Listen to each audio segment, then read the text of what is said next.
बच्चों के खत महात्मा गांधी के नाम,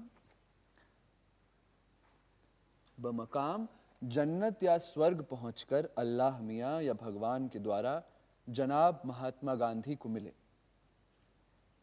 बमकाम जन्नत या स्वर्ग पहुंचकर अल्लाह मियां या भगवान के द्वारा जनाब महात्मा गांधी को मिले। प्यारे बापू, हमारे बापू, कितने ही बरस के बाद हम दोनों अनवर और गोपाल मिलकर आपको ये दूसरा खत लिख रहे हैं, एक खास वजह से। हमने आपके जन्नत सिधारने के थोड़े दिन बाद ही आपको अपना पहला खत लिखा था। उम्मीद है कि आपको जरूर मिला होगा।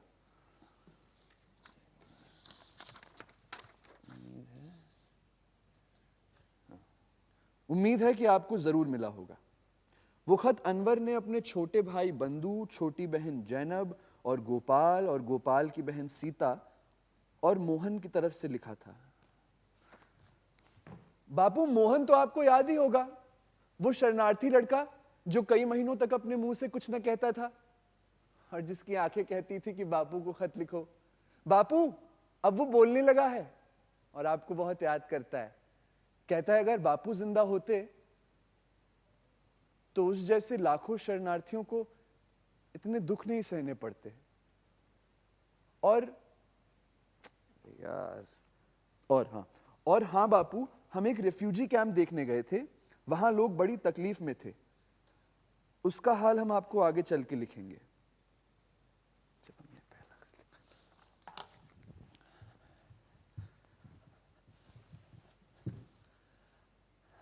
बापू, जब हमने पहला खत आपको लिखा था तब हम दोनों 8-8 बरस के थे। उस खत में हमने लिखावट की बहुत सारी गलतियां की थी, मगर अब हम बड़े हो गए हैं। अनवर ने हिंदी सीख ली है और गोपाल ने उर्दू। अब हम दोनों उर्दू हिंदी में लिख पढ़ सकते हैं, जैसा कि आप चाहते थे कि हिंदुस्तान के सभी लोगों को करना चाहिए। इसीलिए अनवर लिख रहा है गोपाल। अरे यार, मैं याद हो नहीं रहा, एक्टिंग घंटा करूंगा।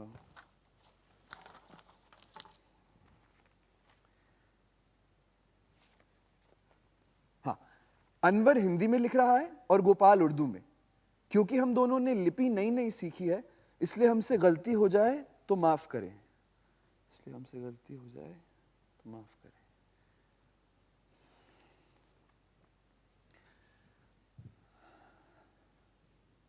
तो हाँ बापू, अपने पहले खत में हमने आपको लिखा था कि जब आपका इंतकाल हो गया तो उसके बाद हिंदू, मुसलमान, हिंदुस्तान, पाकिस्तान में सब बहुत रोए और सबने आपस में तौबा कर ली कि अब हम कभी लड़ाई नहीं करेंगे। अब हम कभी लड़ाई नहीं करेंगे। अब हम कभी लड़ाई नहीं करेंगे। अब हम कभी लड़ाई नहीं करेंगे। और हमने, यानी अनवर, गोपाल, जैनब, बिंदु, सकीना, सीता ने अपने तीर कमान, हवाई बंदूक और लकड़ी की पिस्तौल तोड़कर पानी में फेंक दिए थे।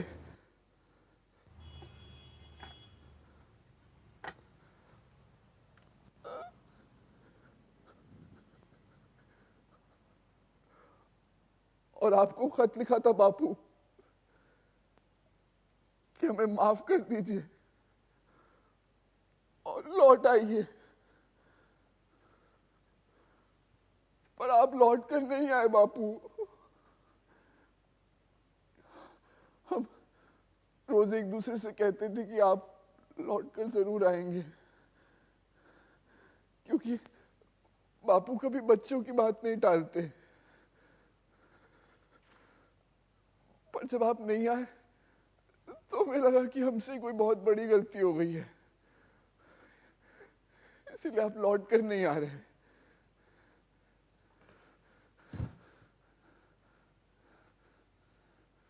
दरअसल बापू,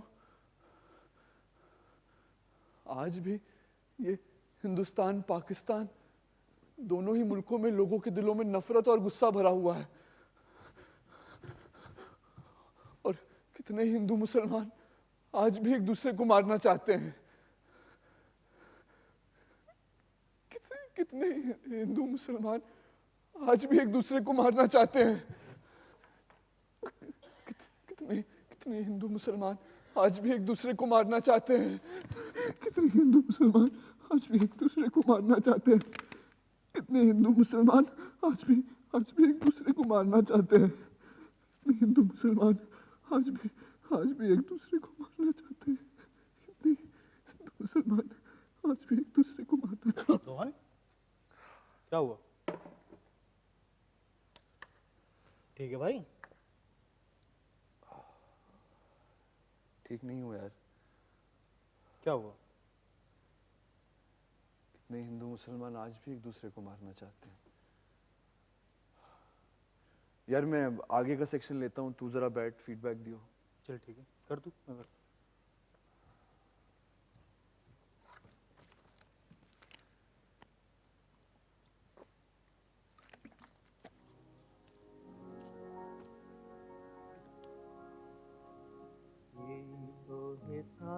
কুঞ্জ ছায়ায় স্বপ্ন মধুর মোহে এই জীবনে যে কটি দিন পাবো। फिर हमारे पड़ोस में वो बंगाली शरणार्थी आकर ठहरे। আমায় হেসে খেলে वो सब लोग पूर्वी पाकिस्तान से भाग कर आए थे, क्योंकि वहाँ के बुरे बुरे मुसलमान हिंदुओं को मार रहे थे। মধুর মোহে এই তো হেথায় কুঞ্জায় স্বপ্ন মধুর মোহে। बाबू ये बंगाली कितनी मीठी जबान बोलते हैं, समझ में नहीं आती मगर प्यारी बहुत लगती है। ऐसा लगता है मुंह में रसगुल्ला रख के बोल रहे हैं। उनके घर के जो बड़े बूढ़े हैं, शंभू दादा, वो बताते हैं कि आपके जाने की 1-1.5 बरस बाद तक तो पूर्वी पाकिस्तान में भी चैन व अमन रहा,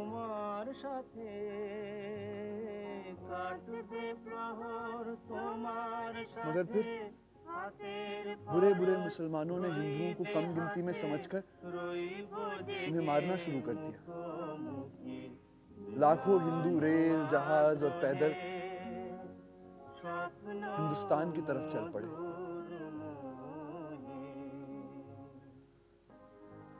कितने तो स्टेशन पर ही रहे, शायद अभी भी रह रहे। शंभू दादा बताते हैं कि हिंदुस्तान की तरफ से भी वहां अच्छा नहीं हुआ। बुरे बुरे हिंदुओं ने मुसलमानों को भी मारा, जैसा पहले पंजाब में हुआ था वैसा ही बंगाल में हुआ।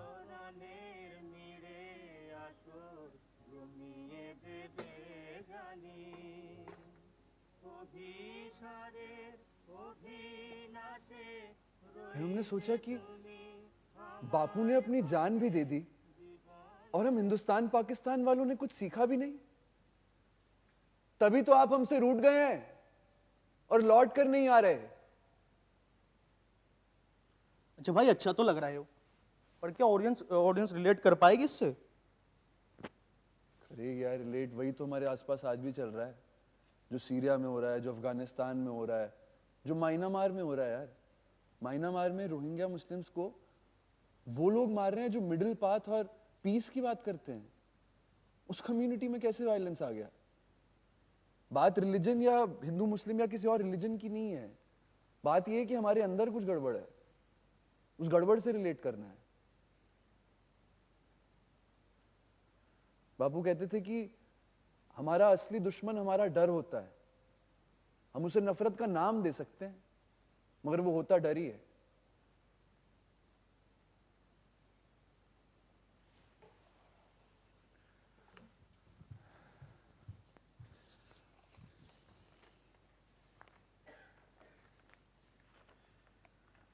दरअसल इसीलिए हम आपको यह खत लिख रहे हैं कि आप अभी लौटकर मत आइएगा, नहीं तो आपकी जान फिर खतरे में है। आपके दुश्मन गिनती में बढ़ते ही जा रहे हैं और अब तो खुले धड़ल्ले ऊंची ऊंची बातें आपके खिलाफ करते हैं।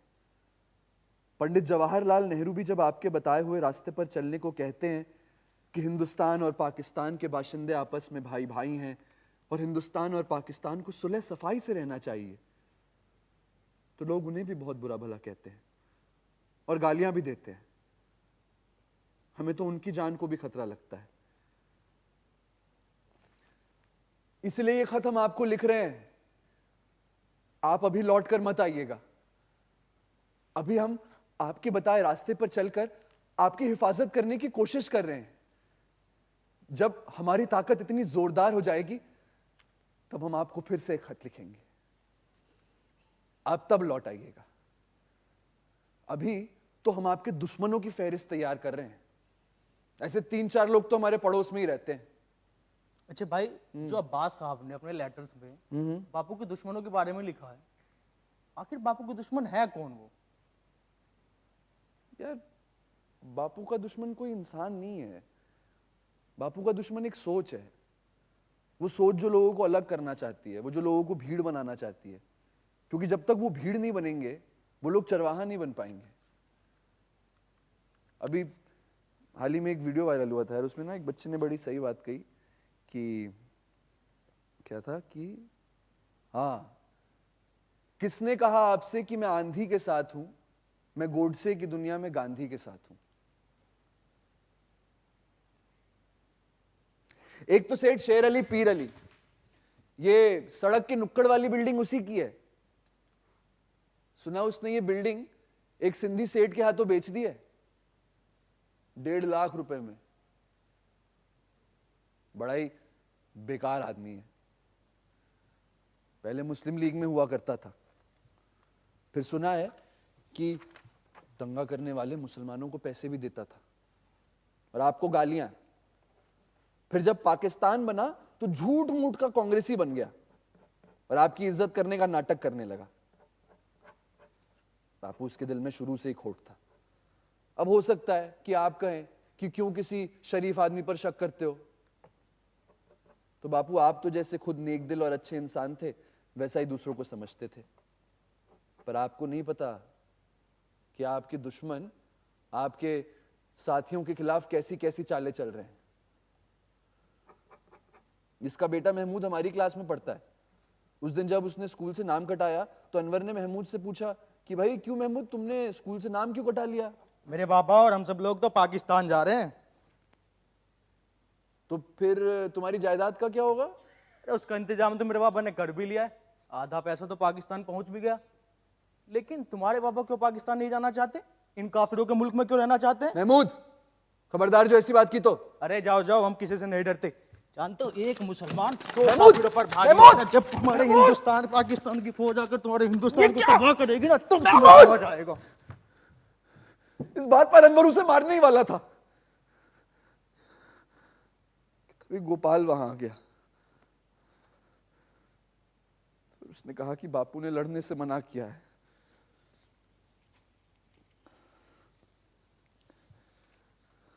बात चिढ़ाने की नहीं है बापू। शेर अली पीर अली और इसके बेटे जैसों ने यहां हर मुसलमान को बदनाम कर दिया है। कितने हिंदू कहने लगे कि इन मुसलमानों का क्या भरोसा, ये सब छुपे हुए पाकिस्तानी हैं। सॉरी भाई, इंपल्स में आकर फाड़ दिया था यार। लगा तो नहीं तुझे? क्या कह रहा है? लगा तो नहीं इंपल्स में आकर फाड़ दिया था यार? सॉरी। नहीं, मुझे ये लगा कि यार लोगों के दिलों में नफरतें कितनी बढ़ गई हैं।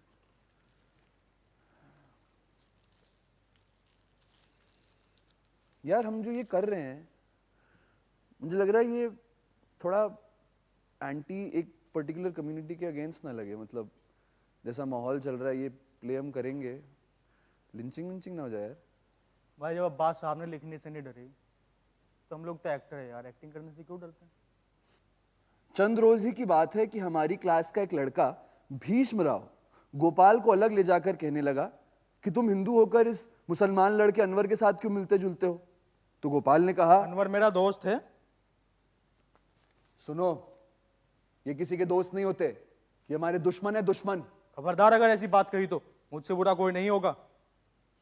अच्छा सुनो, एतवार को हमारे लड़कों का जलसा है और तुम्हें वहां आना है। ठीक है, मैं अनवर से बात करके बताऊंगा। नहीं, अनवर वहां नहीं आएगा। अनवर मेरे हर जगह मेरे साथ जाता है। पर वहां नहीं आ सकता, वहां पूजा होगी, मुसलमानों का आना ठीक नहीं। ठीक है, पूछ के बताऊंगा मुझसे। जब ये बात गोपाल ने अनवर को बताई तो अनवर ने कहा कि सुनो, तुम्हें वहां जाना चाहिए। जिन्होंने बापू का कत्ल किया वो भी ऐसे ही जलसे करते थे, क्या पता बापू के खिलाफ कोई नई साजिश कर रहे हो। सो अगले दिन गोपाल वहां चला गया। अच्छा भाई, मैं ना क्या कह रहा था, जो गोपाल गया है जहां पर जिस जलसे में, हाँ वो जलसा ना हमें दिखना चाहिए भाई। हाँ चलो उसे क्रिएट करते हैं। ठीक है। जब गोपाल वहां पहुंचा तो उसने देखा कि बरामदे में लड़के वर्जिश कर रहे हैं और उसके बाद उन्हें लाठी और तीर कमान चलाने की शिक्षा भी दी जा रही है। पुकारती पुकारती पुकारती माँ भारती, गोलियों से तिलक करेंगे खून से आरती। पुकारती पुकारती पुकारती माँ भारती, गोलियों से तिलक करेंगे खून से आरती।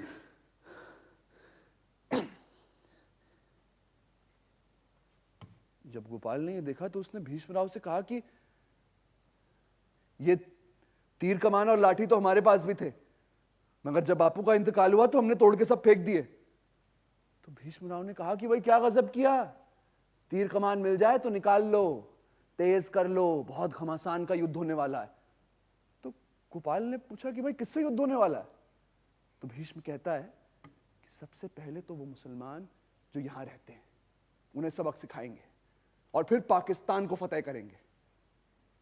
इस बात पर अनवर कुछ कहना ही चाहता था कि तभी आरती शुरू हो गई और बजाय लक्ष्मी मां, सरस्वती मां या कृष्ण भगवान के वहां काली मां की पूजा की गई। उसके बाद भीष्म के पिता ने तकरीर की कि हम चाहते हैं कि हिंदू बच्चों को भी अपने देश और धर्म के लिए लड़ने और मरने को तैयार हो जाना चाहिए। सबसे पहले हम पाकिस्तान को मटिया मेट करेंगे, उसके बाद उस इलाके को भारत भूमि में लाएंगे और फिर जो मुसलमान हिंदुस्तान में रहते हैं उन्हें गद्दारी की सजा देंगे। तो गोपाल ने हाथ खड़ा करके कहा कि बापू ने हमें लड़ने मरने से मना किया है, हमें उनके बताए रास्ते पर चलना चाहिए। तो इस बात पर सब उस पर हंसने लगे और फिर भीष्म के पिता ने कहा कि भाई किसका नाम ले रहे हो बेटा, ये गांधी है जिसकी वजह से मुसलमानों के हौसले इतने बढ़ गए हैं। उसके बाद उन्होंने आपके बारे में बहुत कुछ बुरा भला कहा। गोपाल को तो रोना ही आ गया और वो वहां से चला आया। रोना तो तुझे भी आ गया भाई, हैवी हो रहा है ना? हैवी हो रहा है यार थोड़ा। चल ब्रेक करते हैं। हैं? ब्रेक लेते हैं।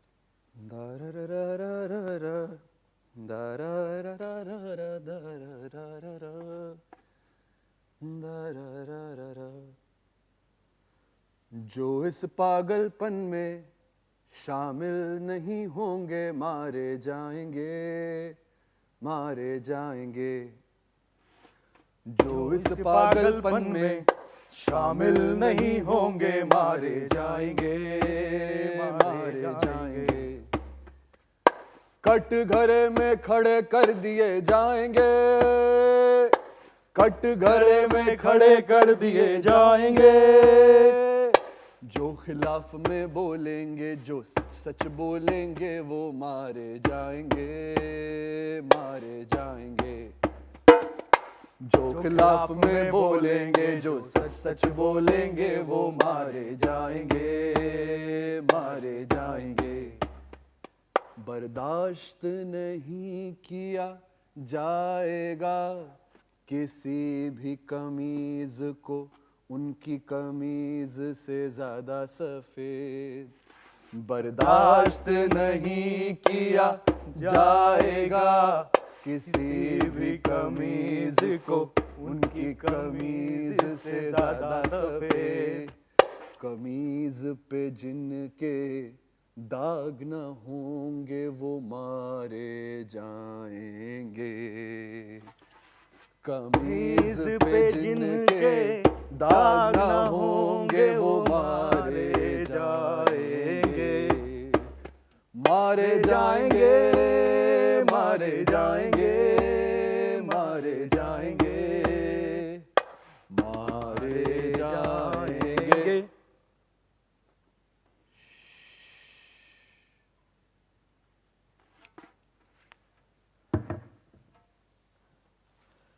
एक बुरा आदमी और हमारे मोहल्ले में रहता है।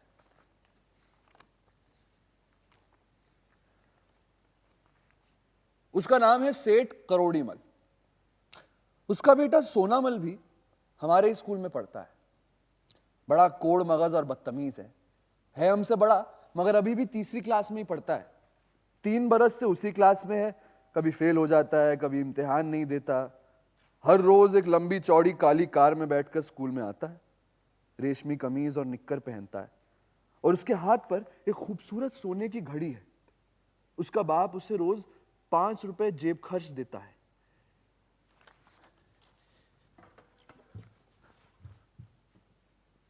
इसीलिए ये बड़ी क्लासों के लड़के ना उसके आसपास घूमते रहते हैं।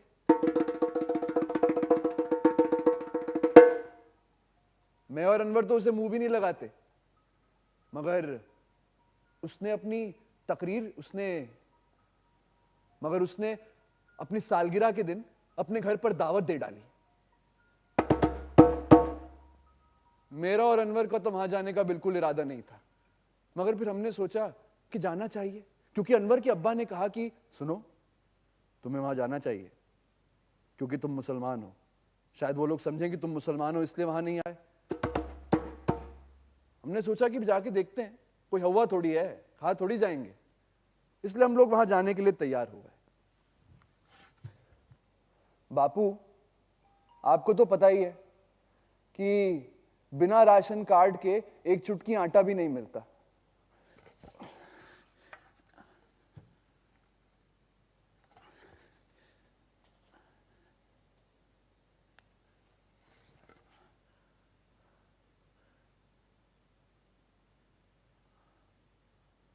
अनवर के घर में कुल 9 राशन कार्ड है, फिर भी बस सेर चावल और सेर आटा ही आता है। और 2 मेहमान भी और आ जाए तो अनवर के अब्बा कहते हैं होशियार होशियार, ताकि घर वाले सब कम खाएं और मेहमान भूखे ना रह जाएं। और गोपाल के पिताजी भी कहते हैं कि सब्जी तरकारियां ज्यादा खाओ और चावल पूरी कम, राशन का जमाना है। अब बापू, आप तो बस 2-4 खजूरें और बकरी का सेर भर दूध पीते थे। इतना दूध तुम अनवर की छोटी मुन्नी बहन मीना ही पी जाती है। अरे बापू, मीना का तारुफ आपसे कराया ही नहीं। ये मीना जो है, जब हमने आपको अपना पहला खत लिखा था उसके बहुत समय बाद आई थी।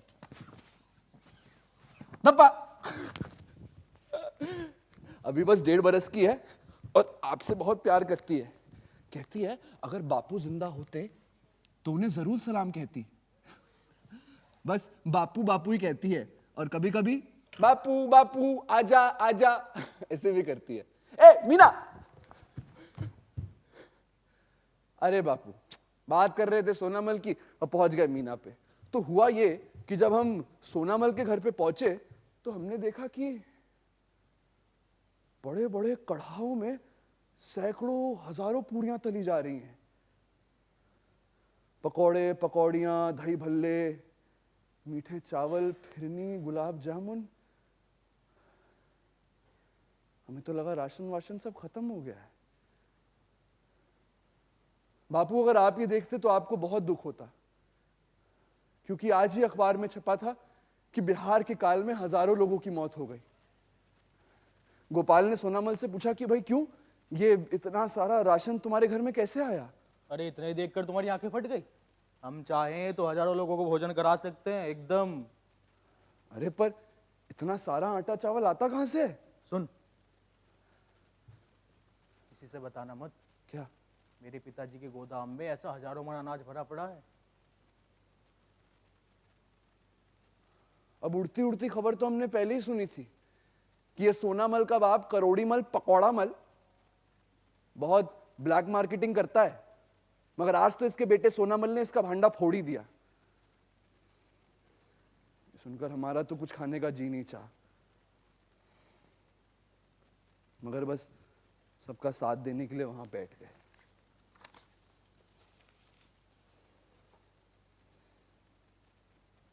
तभी हमने देखा कि वहां सोनामल खुद आया।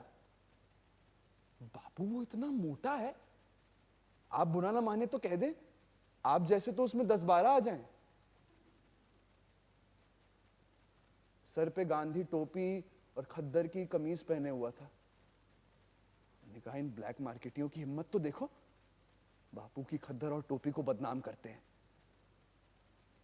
फिर वो कमरे की तरफ आप कर आपके फोटो की तरफ नमस्कार किया और बैठकर लगा गोलगप्पे, कचौड़ी और पूड़ियां घपकने।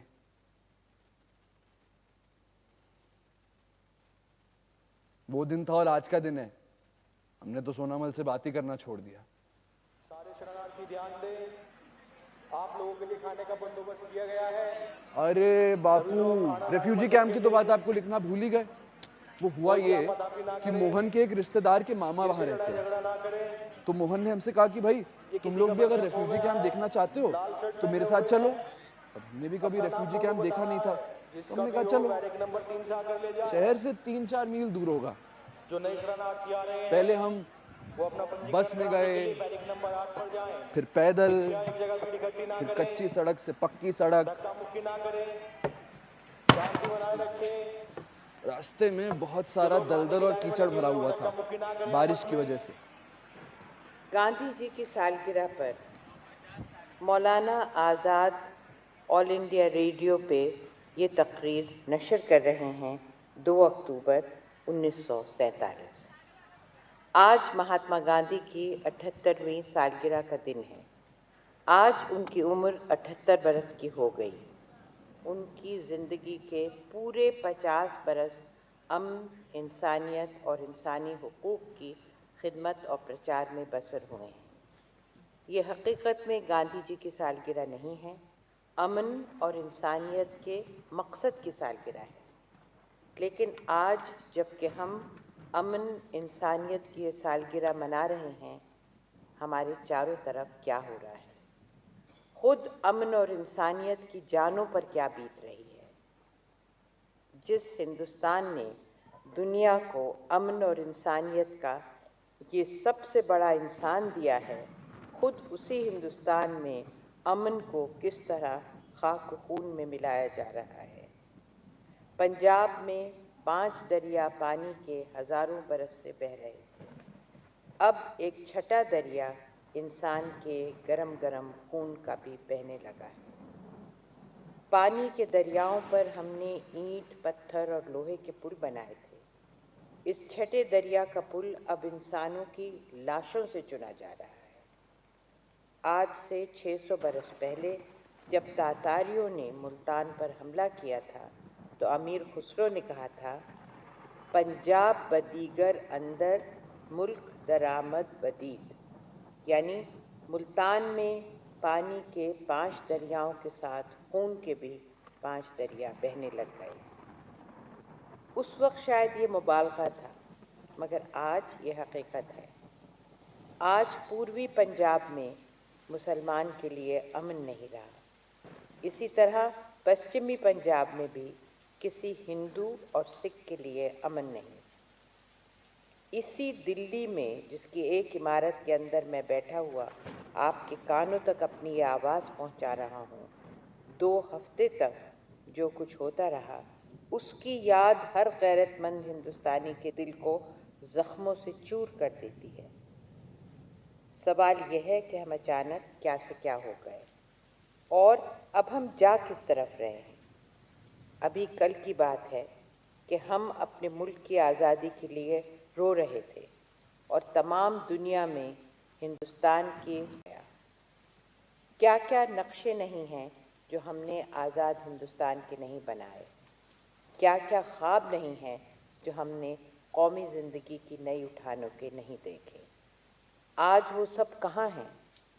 क्या हमारे दिमाग के किसी कोने में भी उनकी परछाई बाकी रही? क्या उनकी बूबास भी कोई इस बदबख्त आबो हवा में सूंघ सकता है? हमारी आज़ादी के मुखालिफतों ने हमेशा कहा कि हिंदुस्तानियों के हाथ पांव जब तक गुलामियों के बंधनों से बंधे हुए हैं उस वक्त तक अमन चैन है। जहाँ ये बंधन टूटे और उन्होंने एक दूसरे की गर्दनें काटनी शुरू कर दी। खुदा के लिए मुझे बतलाओ, अगर इस सूरत हाल को फ़ौरन ख़त्म न कर सके तो नतीजा इसका क्या निकलेगा? क्या यही नहीं निकलेगा कि हिंदुस्तान की आज़ादी के मुखालिफों ने जो कुछ कहा वो बिल्कुल दुरुस्त था। आज आज़ाद हिंदुस्तान को ज़िंदगी का सबसे बड़ा ख़तरा पेश आ गया। वो एक बड़ी गहरी खंदक के आगे खड़ा है। उसकी किस्मत अधर में झूल रही है। या तो उसे खंदक में गिरना है या छलांग लगाकर सही सलामत पार उतर जाना है। अगर हम चाहते हैं कि अपनी मुल्क की आज़ादी को इस ख़तरे से सलामत निकाल ले जाएं, तो हमें चाहिए कि पहले ठीक तौर पर समझ लें कि ख़तरा क्या है और फिर इससे मुल्क को बचाने की तदबीरें करें। बापू, जब हम रेफ्यूजी कैंप पहुंचे तो हमने देखा कि वहां पर 8-10 मिलिट्री की बैरकें हैं और हर बैरक पर तख्ते लगा लगाकर लोगों ने कोठरियां बना ली हैं।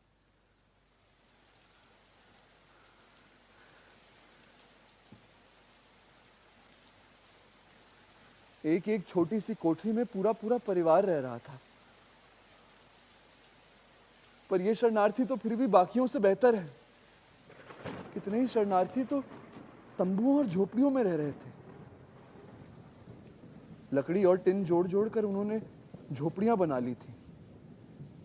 फिर मोहन के मामा ने जो हमें बताया वो सुनकर तो हमें बड़ा गुस्सा आया। ये सारी जमीन मिलिट्री के बैरकों समेत एक ठेकेदार ने ले ली है और इन सब शरणार्थियों से किराया वसूल करता है। बैरकों का 8 रुपया और तंबू और झोपड़ियों का 4 रुपया। और जो ये नहीं दे सकता उन सबको पुलिस बुला के यहां से निकलवा देता है। उसके बाद मोहन के मामा ने कहा कि इससे अच्छा तो हम पाकिस्तान में ही मर गए होते।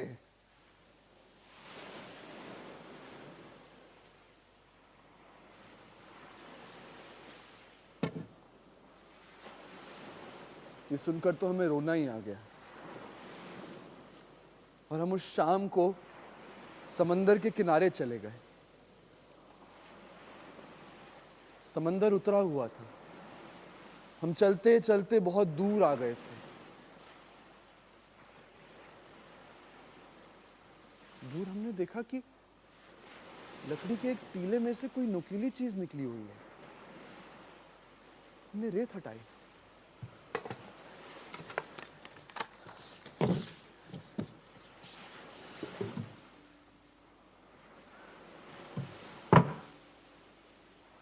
हमने रेत हटाकर देखी तो अनवर की हवाई बंदूक, गोपाल की पिस्तौल और तीर कमान थे।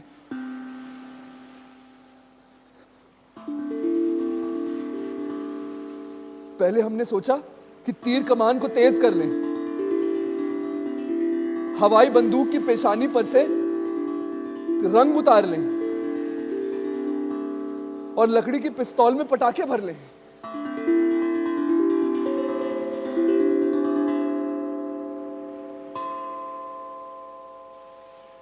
लेकिन फिर हमें याद आया कि बापू ने तो हथियार छूने से मना किया है।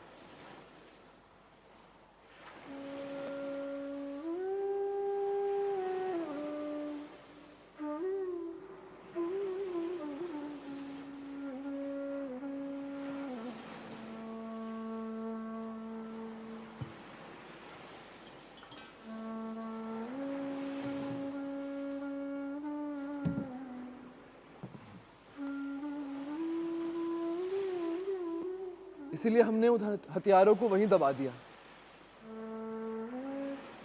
पर बापू, हम ये खत आपको इसीलिए लिख रहे हैं कि अगर आप इजाजत दें तो हम वो लकड़ी की पिस्तौल, हवाई बंदूक और खिलौने के तीर कमान वापस लाकर आपके दुश्मनों को सीधा कर दे। तो इजाजत है बापू? जवाब जरूर दीजिएगा, क्योंकि आपके दुश्मन जोर पकड़ रहे हैं और हमें उनके खिलाफ जवाबी हमला करना चाहिए। जवाब जरूर दीजिएगा बापू, जवाब जरूर दीजिएगा। आपके बेटे गोपाल और अनवर।